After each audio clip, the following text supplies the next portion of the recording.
طبعا شرف كبير جدا ليا ان انا اكون موجود مع عمالقه من الوسط. يا رب دايما اكون عند حسن ظن النجوم دي، ويا رب تكون دايما البلد في تقدم ودايما نحتفل.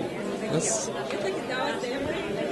دكتور فاتن كلمتني وقالت لي في كذا كذا واحنا هتيجي هتتكرم وتغني. قلت لها طبعا حاجه عن 3 اكتوبر وحاجه للبلد، فعمري ما بقول لا، ويا رب اكون عند حسن ظنهم النهارده. هغني عبد الودود حاجه للجيش، وهغني حاجه لعبد الحليم وطني، فربنا يكرم ان شاء الله. حاضر.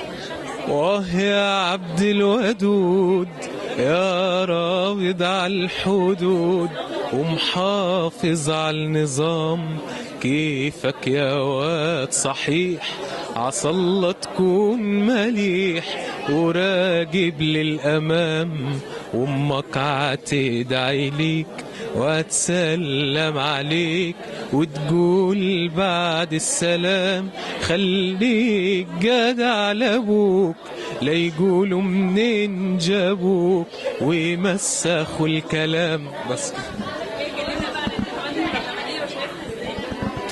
اكيد هو اللي سمعته كان فيه ضعف في الاقبال يعني، بس يا رب خطوه كويسه جدا بعيدا عن يعني عدم الحضور الغير متوقع، بس يا رب دايما خير للبلد وفي كل حاجه. دايما يا رب البلد تبقى في خير واحسن من الاول.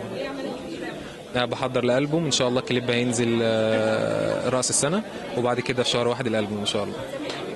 لا لسه والله ما رستش لسه. تعاونت مع تامر عاشور، تعاونت مع مدين، تعاونت مع بهاء الدين محمد، اسماء كتير قوي. ربنا يخليك. ربنا يخليك.